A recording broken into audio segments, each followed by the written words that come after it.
bâtiments et les villes sont des déterminants de notre santé. Et toute modification de ces environnements agissent directement ou indirectement sur notre bien-être physique et mental.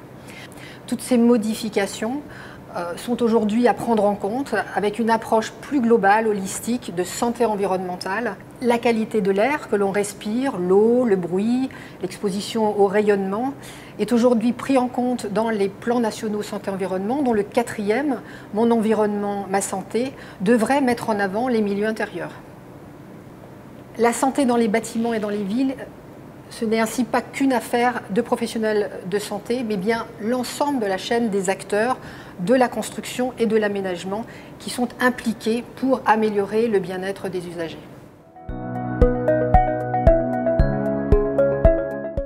L'enjeu est de remettre les humains au cœur des projets de construction et d'aménagement. De fait, les bâtiments ont toujours été conçus pour abriter les populations des dangers naturels, des aléas climatiques, pour qu'ils puissent assouvir leurs besoins physiologiques fondamentaux, pour les protéger des maladies, mais plus encore pour qu'ils puissent se développer et s'épanouir. Aujourd'hui, les bâtiments et les villes doivent répondre aux différents usages, aux nouvelles exigences et doivent faire preuve de flexibilité et de réversibilité tout au long de la vie des populations. La prise en compte de la santé et du bien-être dans les opérations de construction et d'aménagement est toujours gagnante. D'abord parce que la réparation coûte plus cher que la prévention. Et à titre d'exemple, le coût social du bruit ou de la qualité de l'air se chiffre en plusieurs dizaines de milliards d'euros aujourd'hui en France et par an.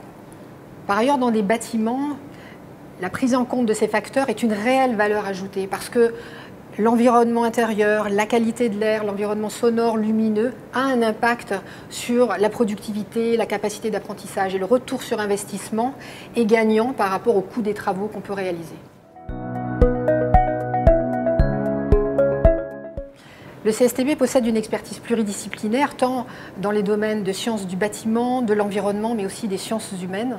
Il intervient dans des champs aussi vastes que la qualité de l'air intérieur, les environnements sonores, lumineux, les vibrations, les champs électromagnétiques, la gestion de l'eau ou la qualité urbaine. Il s'appuie sur des plateformes d'essai, des outils de simulation numérique et toute une ingénierie de collecte de données in situ. Le CSTB accompagne les parties prenantes de la construction et de l'aménagement tout au long de leur projet et à toutes les échelles, depuis les composants, les ouvrages, les quartiers, les villes.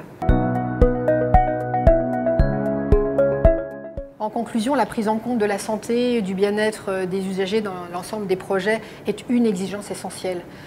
De fait, il y a bien sûr d'autres enjeux, la prise en compte du changement climatique, neutralité carbone, la sobriété des ressources, l'adaptation de la société au vieillissement et la prise en compte des plus vulnérables et des inégalités de santé. Tout cela réinterpelle la santé et le confort dans les projets de construction et d'aménagement. L'objectif est de trouver des synergies ou sinon les meilleurs compromis pour améliorer la qualité et la performance des milieux de vie tout en protégeant la santé des usagers.